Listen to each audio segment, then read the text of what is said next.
Dear students, welcome back to my channel जी। कल maths का आईएससी बोर्ड का पेपर हुआ है and the students are saying कि बहुत ज्यादा टफ पेपर था, बहुत tough paper. Mostly teachers are saying toughest paper in the history. CBSE का जो फिजिक्स का पेपर हुआ था, दे आर सेइंग कि बहुत ज्यादा टफेस्ट था।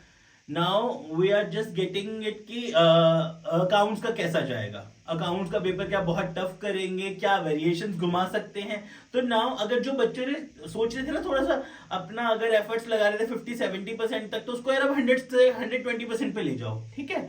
अगर बच्चे जो बिल्कुल नहीं पढ़ रहे थे, सोच रहे थे एग्जाम से हम पहले पढ़ लेंगे थोड़ा सा, तो नहीं, अब वो टाइम नहीं रहा। Now the time is of an action. अब तो ये करना पड़ेगा। अकाउंट्स पेपर कुड बी, मैं फिर से बोल रहा हूँ, accounts paper could be the difficult toughest paper हो सकता है। तो उसके लिए अब मेहनत करने की जरूरत है। मैं अपने क्वेश्चंस को ले रहा हूं वापसी। डे 2 चैलेंज मेरा एमसीक्यू क्वेश्चंस वाला। कौन सा पेपर हम सॉल्व कर रहे हैं? ये है हमारा सीबीएसई का प्रैक्टिस सेट क्वेश्चन पेपर। ध्यान से देखना। देखो, आप लोग कोई भी बुक्स रेफर कर लो, बट प्लीज मेरी एक बात मान के मुझ पे थोड़ा सा बिलीव करो। सीबीएसई एकेडमिक के साइट पे जो हमें क्वेश्चन बैंक अवेलेबल है, उसमें सीबीएसई के जो प्रैक्टिस क्वेश्चंस हैं, प्लीज ये जरूर करके जाइएगा एग्जाम से पहले। मैं बार बार बोल रहा हूं, ये वाला जो पेपर है सीबीएसई प्रैक्टिस क्वेश्चन पेपर है, ये हमें सीबीएसई एकेडमिक वाली साइट पे बहुत आराम से मिल जाएगा। उस पे ये सेट 2 है, उसका ये सेट 2 है, ठीक है। तो ये क्वेश्चन पेपर जरूर करके जाना है आप लोगों ने। सेट 2 सेट 1 उस पे प्रैक्टिस क्वेश्चंस बहुत सारे अवेलेबल है हमें, ठीक है। क्योंकि मैंने खुद ये स्टडी किया है कि ये जो क्वेश्चंस है बहुत डिफरेंट टाइप ऑफ वेरिएशंस वाले हैं, डिफिकल्ट क्वेश्चंस हैं। तो इन क्वेश्चंस को अगर आप समझ जाते हैं तो कहीं ना कहीं आपको सारा जो आपने ऑलरेडी पहले भी इजी क्वेश्चंस किए होंगे, जिस टाइप के भी क्वेश्चंस किए होंगे, वो तो रिवाइज होंगे ही होंगे, उससे एक लेवल एक्स्ट्रा एडवांस हो जाएगा, ठीक है। चलिए, क्वेश्चन है हमारा 7th वाला। Section 37 of the Partnership Act states that outgoing partners are entitled to proportionate share in profits, interest on loan, dues at the rate of 6%, immediate payment of dues either of A और B। अब देखिए, ध्यान से देखिएगा, जो outgoing partner है, states that outgoing partner is entitled to मतलब outgoing partner को क्या मिलेगा, ठीक है। Proportionate share in profits, interest on loan, dues at 6% per annum, immediate payment of dues either of A and B. Sometimes partner को immediate payment नहीं भी होगी तो उसका जितना पैसा फर्म में रह जाएगा उस पर उसको प्रॉफिट और इंटरेस्ट भी एट द रेट ऑफ 6% के हिसाब से उसको मिलना चाहिए। तो ईदर ऑफ ए और बी। मान के चलते हैं पार्टनर की डेथ हो गई और उसका पैसा अभी फर्म नहीं पे कर पाई, 31 मार्च के बाद उसको दो चीजें मिलेंगी। ध्यान से, कौन कहता है? ये कहता है सेक्शन 37। सेक्शन 37 क्या कहता है कि जब पार्टनर की डेथ हो गई मान लीजिए, या ठीक है, तो अल्टीमेटली अब उसके एक्सपायरिंग के बाद उसका जो पैसा फर्म में ही रह गया है, ठीक है, तो उसके जो एग्जीक्यूटर है उनको क्या मिलना चाहिए? उनको मिलना चाहिए interest on loan due at the rate of 6% या प्रोपोर्शनेट शेयर इन प्रॉफिट्स। तो the answer should be D, either of A और बी। अगला क्वेश्चन आते हैं। देखिए, मैं इसी तरह के क्वेश्चंस जो टेक्निकल वाले हैं ना उनकी बात कर रहा हूं कि जो इस तरह के टेक्निकल क्वेश्चंस होंगे उनका हमने ध्यान रखना है। वो क्वेश्चंस हमारे लिए बहुत बहुत ज्यादा इंपॉर्टेंट है। An amount of 50,000 was payable to the retiring partner and it was brought in by the remaining partners in the ratio of 3:2। एक पार्टनर रिटायर हो रहा है और उसको देने 50,000। पार्टनर रिटायर हो रहा है, उसको देने 50,000। उसको देने के लिए पैसे कौन लेके आ रहे हैं? उसको देने के लिए पैसे ला रहे हैं पार्टनर्स, ठीक है। उसको देने के लिए पार्टनर्स ही पैसे लेके आ रहे हैं। तो इसका इफेक्ट बैंक के कैश बैलेंस पे क्या पड़ेगा? No change. No change in cash और बैलेंस, कुछ नहीं चेंज होएगा। क्यों होएगा? देखो, उसको देने के लिए वो ला रहे हैं तो वही पैसे क्रेडिट हो गए, मतलब फर्म के पास आ गए, बैंक में आ गए, और फिर वही पैसे हमसे चले जाएंगे। मेरी बात समझ रहे हैं? देखिए, मान लीजिए हमारे पास बैंक बैलेंस में 1 लाख है, तो नए उसको देने के लिए जो 50,000 देने रिटायरिंग पार्टनर को, वो दूसरे पार्टनर्स लेके आ रहे हैं, रिमेनिंग पार्टनर्स लेके आ रहे हैं, ठीक है। तो वो मान लीजिए 50,000 ले आए, 50,000 से प्लस हुए और 50,000 से ही माइनस हो गए क्योंकि वो लेके चला गया। तो इसका answer no change in cash balance. फिर से, A, B and C were partners in a firm, C died on 31 July. देखिए, एक बात ध्यान से देखना बच्चों, जो एमसीक्यू क्वेश्चंस हैं, प्लीज मेरी बात मानना, जितने भी एमसीक्यू की प्रैक्टिस कर सको उसकी प्रैक्टिस करना। ये नहीं कि सिर्फ एमसीक्यूज 1 मार्क करें, एमसीक्यूज क्वेश्चंस इसलिए सारा कॉन्सेप्ट रिवाइज हो जाता है, एमसीक्यूज से प्रैक्टिस हो जाती है, इंटरनल पॉइंट्स पता चल जाते हैं, इसीलिए हमारे एमसीक्यू क्वेश्चंस बहुत बहुत ज्यादा इंपॉर्टेंट है। तो फिर मैं बार बार बोलूंगा आपसे, एमसीक्यू क्वेश्चंस की प्रैक्टिस बहुत ज्यादा करनी है। A B and C were partners in a firm, C died on 31 July. ठीक है, अब हम आते हैं 8 का और वाला क्वेश्चन है। ये 3 पार्टनर्स हैं हमारे ए बी और सी। सी डाइड हो गया हमारा 31 जुलाई को, 31 जुलाई 2023। अब सबसे पहले ना यहां तक पढ़ा मैंने, अब मैं यहां देखूंगा कि कितने मंथ्स हुए, अप्रैल मई जून जुलाई, अप्रैल मई जून जुलाई, फटाफट मैंने लिख लिया 4 मंथ्स, 4 मंथ्स। ठीक है, पिछले साल का प्रॉफिट या लॉस का मेरे को दिया हुआ है, और इस साल का जो इसका ये 4 मंथ्स का प्रॉफिट या लॉस डिटरमाइन करना है किस बेसिस पे, पिछले साल के बेसिस पे। तो पिछले साल का था हमारा 8,10,000, तो 8,10,000 का 4/12, क्योंकि 4 मंथ्स का चाहिए, तो इनटू उसका शेयर कितना है सी का, कुछ नहीं दिया तो 1/3। जब भी एक पॉइंट और, हमें कुछ नहीं पता होता कि पार्टनर्स के बीच में शेयर क्या है, तो it should be calculated as equal, it should be calculated as equal। ठीक है, तो 8,10,000 into 4/12, 2,70,000 into 1/3, तो इसको कैलकुलेट करेंगे तो ये आ गया हमारा 90,000। ठीक है, और अब मेरा एक पॉइंट ध्यान से सुनिएगा, यहाँ पे जो सी है, पार्टनर को कभी भी लॉस होता है तो वो हमेशा डेबिट होता है, पार्टनर को कभी भी लॉस होता है तो हमेशा डेबिट होता है, पार्टनर को प्रॉफिट होता है तो हमेशा क्रेडिट होता है। ठीक है, तो C is to be debited by 90,000। Got it. अगले पे आते हैं। अगला क्वेश्चन मेरा बहुत बहुत अच्छा क्वेश्चन है, एक केस टाइप है छोटा सा। ठीक है, और ये जो मैं क्वेश्चन करा रहा हूं ना 9th वाला, अब ये जो वाला केस वाला ध्यान से देखिएगा, इससे हमारा थोड़ा सा शेयर्स रिवाइज होगा और हमें छोटे छोटे क्वेश्चंस करने की प्रैक्टिस हो जाएगी। ठीक है, इस तरह के छोटे क्वेश्चंस कॉम्पिटेंसी के नाम पे, एप्लीकेशन बेस्ड के नाम पे हमारे आ सकते हैं। ठीक है, तो अब ये वाले जो क्वेश्चन है, ठीक है, ये वाले जो क्वेश्चन है, इससे हमें 9th को, ये वाला जो केस है सॉरी, इससे हमें 9th और 10th सॉल्व करना है। ध्यान से देखिएगा, ये मेरा क्वेश्चन जो है ना, पूरा मेरा शेयर्स रिवाइज कराएगा, थोड़ा सा शेयर्स रिवीजन, इसी क्वेश्चन से मेरी शेयर्स की रिवीजन हो जाएगी। ठीक है, अब यहां पे बात आती है, एक मिस्टर राजेश है, Rajesh an applicant of 8,000 shares. ठीक है, राजेश ने अप्लाई किए 8,000 शेयर्स, पर हमने अलॉट नहीं किया 5,000 शेयर्स, अलॉट किए। तो मेरे पास जो एक्सेस अमाउंट है वो है, excess amount is equals to excess shares into application money per share. ठीक है, तो एक्सेस शेयर्स कितने हो गए, 3,000 into application money per share है 4 रुपीज की। ठीक है, अब मेरे पास एक्सेस अमाउंट है 12,000। ठीक है जी, अब अगली स्टेज पे मैंने राकेश भाई को कॉल करना था। मैंने कहा राकेश भाई पैसे दे देना, राजेश भाई sorry, amount to be adjusted on allotment. अगली स्टेज पे उन्होंने मुझे कितने देने थे, ध्यान से देखते हैं, 5,000 इंटू 6 रुपए है हमारे अलॉटमेंट के, इंक्लूडिंग 2 प्रीमियम। तो कभी भी ना ध्यान से, जैसे आपको अलॉटमेंट पे प्रीमियम आना और आपने एडजस्ट करना है, तो कैसे देखिएगा ध्यान से, प्रीमियम अलग, अलॉटमेंट का अमाउंट अलग। तो मतलब 5,000 इंटू 4, 20,000 उन्होंने मुझे देने थे अलॉटमेंट पे, और 5,000 इंटू 2, 10,000 उन्होंने मुझे देने थे प्रीमियम के। यहां तक हो गई बात खत्म। ठीक है जी, अब इसके बाद इन्होंने मुझे क्या कहा, जिसमें से 12,000 रुपए मैं इनके एडजस्ट कर देता हूं, जो मेरे पास एक्सेस आए हुए हैं अलॉटमेंट पे। तो मतलब इन्होंने मुझे 8,000 रुपए किसके नहीं दिए, अलॉटमेंट के नहीं दिए, और 10,000 प्रीमियम के नहीं दिए, नॉट पेड। कैसे हुआ ध्यान से देखिएगा।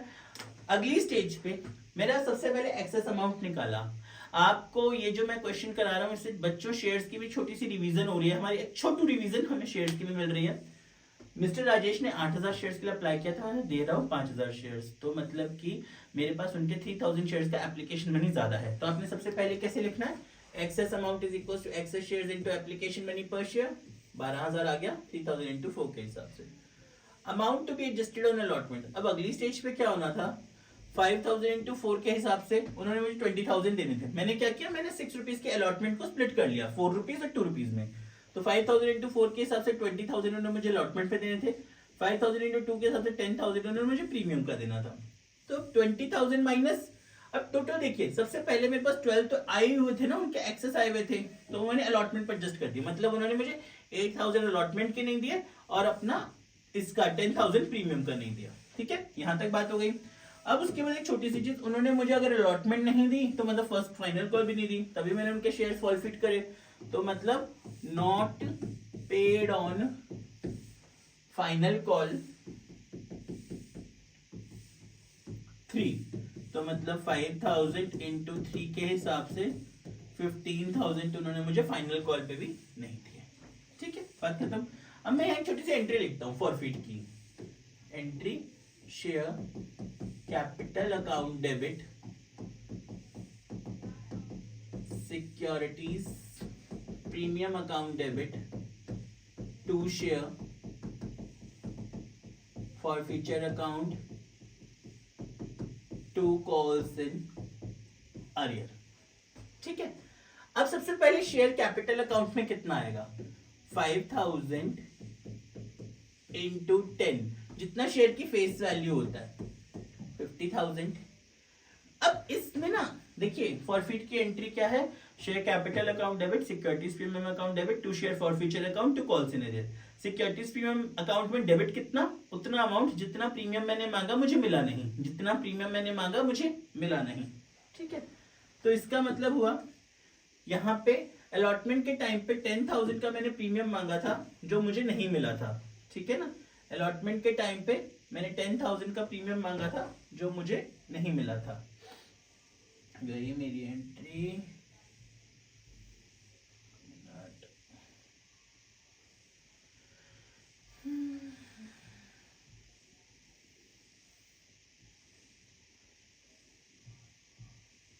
ये आ गई हमारी एंट्री। ठीक है, तो यानी कि अब मुझे 10,000 का प्रीमियम नहीं मिला। ठीक है जी, कॉल्स इन अरियर कितना बना मेरा, कॉल्स इन अरियर मेरा बना, अब उन्होंने मुझे 15,000 तो एक नहीं दिए, ठीक है, 10,000 प्रीमियम के नहीं दिए और 8 अलॉटमेंट के। अब देखिए कॉल्स इन अरियर कितना बना मेरा, मुझे 8,000 अलॉटमेंट पे नहीं मिले, अलॉटमेंट पे नहीं मिले, 10,000 प्रीमियम के नहीं मिले और 15,000 मुझे उसके नहीं मिले अपना फाइनल कॉल के। ठीक है, यानी 15, 10, 25, 8, 33, 33,000। फिर से बहुत आराम से मैं आप लोगों को ये वर्किंग सिखा रहा हूं। प्लीज बच्चों, शेयर्स की रिवीजन हो रही है इस केस से मेरी, तो ध्यान से देखना। मेरी कोशिश है कि मैं आप लोगों को एमसीक्यूज से रिवीजन करवा दूं साथ साथ टॉपिक्स की भी।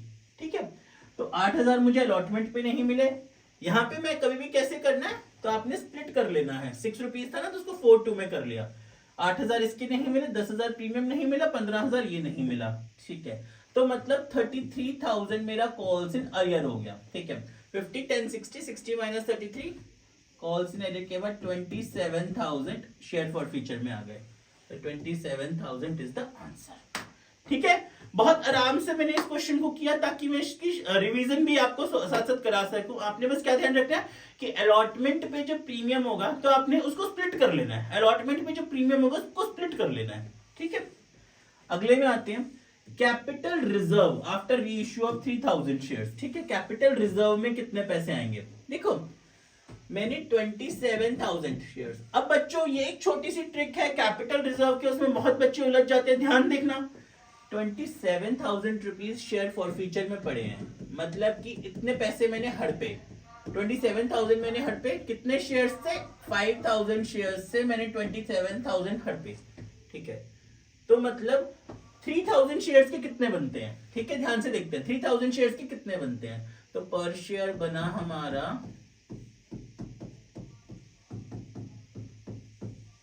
3,000 शेयर्स के हमारे कितने बनते हैं, 27,000 डिवाइड बाय 5,000 इंटू 3,000, यानी कि 16,200 27,000 5,000 शेयर्स करते हैं, ठीक है। उसके बाद में 5.4 जो आएगा करके, मतलब इसको अगर हम डिवाइड कर लें तो 5.4 इंटू 3,000 डायरेक्टली करेंगे तो 16,200, मतलब इतना पैसा मेरा कैपिटल रिजर्व में जाना चाहेगा, ठीक है।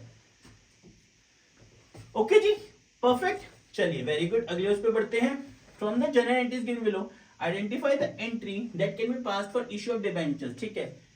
बच्चों एक चीज ध्यान रखनी है, इश्यू ऑफ डिबेंचर्स हम कर रहे हैं as a collateral, issue of debentures हम कर रहे हैं एज अ कोलैटरल सिक्योरिटी, तो उसकी एंट्री एक रटनी है आप लोगों ने, debenture suspense account debit to debentures account. कभी भी हम डिबेंचर्स को इशू कर रहे हैं तो डिबेंचर्स वर्ड क्रेडिट हो जाएगा, तो debenture suspense account debit to debentures account. इसी के साथ एक चीज, कभी भी interest on debentures collateral security पे नहीं होगा, interest on debentures collateral security पे नहीं होगा, ध्यान देना।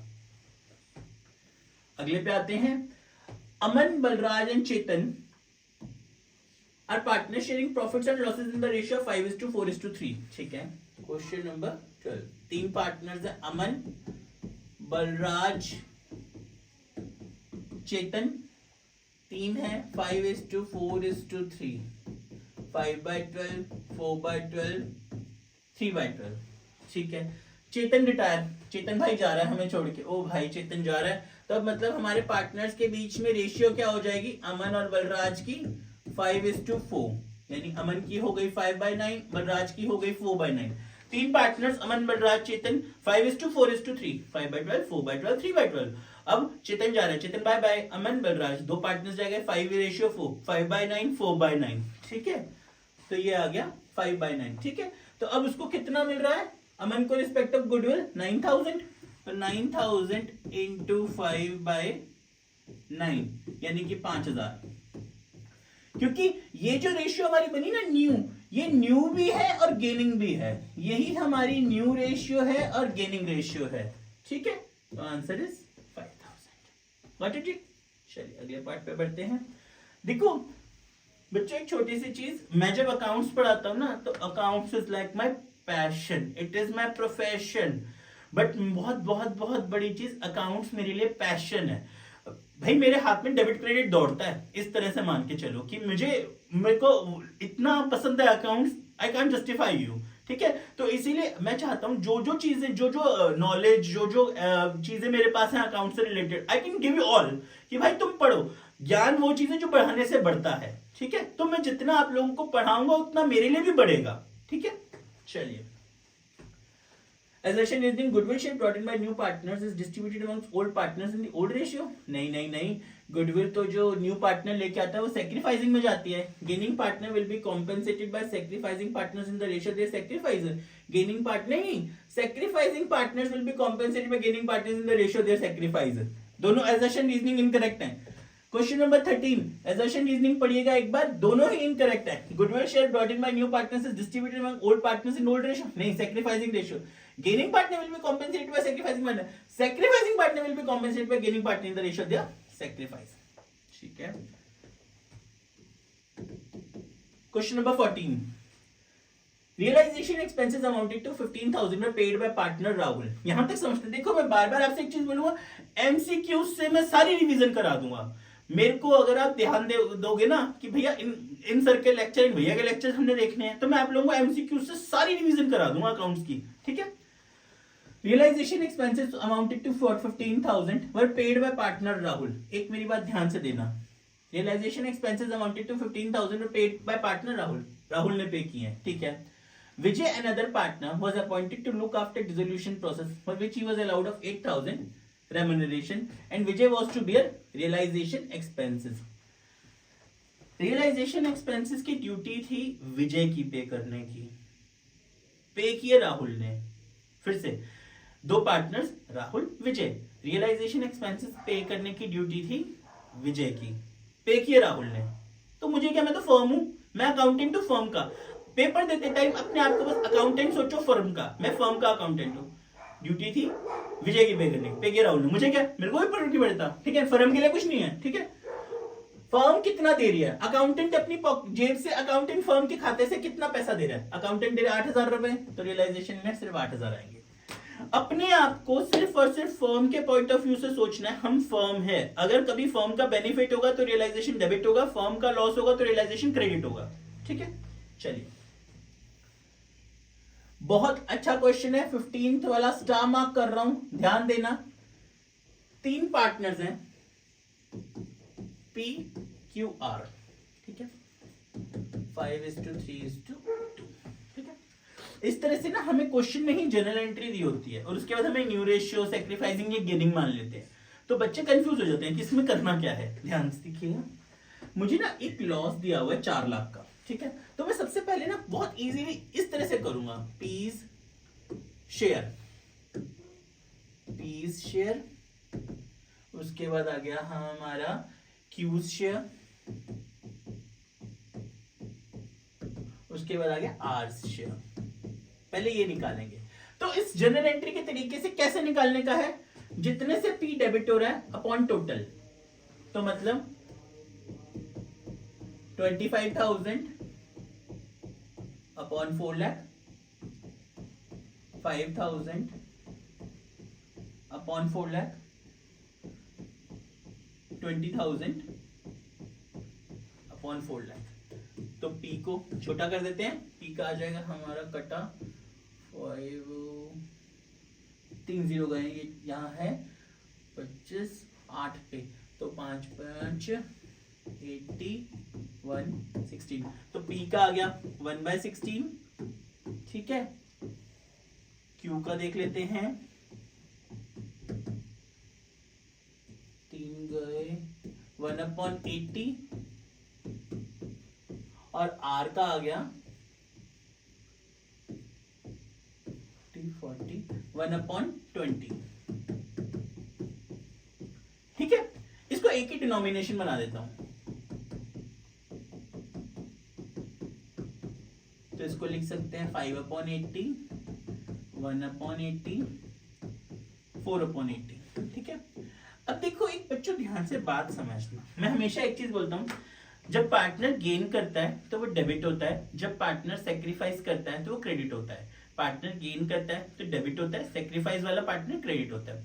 पर इस क्वेश्चन में ना लॉस है, ये जो पी एंड एल अकाउंट का बैलेंस दिया ना appearing on the asset side of the balance sheet, तो ये लॉस है हमारा, तो उल्टा घुमा दो। अब इसमें क्या है, पी सेक्रीफाइस कर रहा है, ये गेन कर रहे हैं और ये भी गेन कर रहा है। वरना हमेशा क्या होता है, जो गेनिंग पार्टनर होता है वो डेबिट होता है, सेक्रीफाइसिंग वाला क्रेडिट होता है, पर इसमें पहले से लॉस है। मुझे जो दिया हुआ है बैलेंस शीट में हमारे एसेट साइड में लॉस होता है ना, पीएनएल वाली, उसकी एंट्री पास की, तो उल्टा घुमा दो। ठीक है, तो इसका मतलब अब पी का पहले से कितना था, पी का था पहले से 5/10, उसमें से अब मैं क्या करूंगा 5/80 को माइनस करूंगा, क्यू का था 3/10, उसमें से 1/80 प्लस आर का 2/10, उसमें 4/80 प्लस। ठीक है, मैंने किया हुआ है, तो इससे आ जाएगा मेरा 35/80, 25/80, तीसरे का 20/80। ठीक है, तो मतलब 35:25:20, तो इट इज 7:5:4। B option.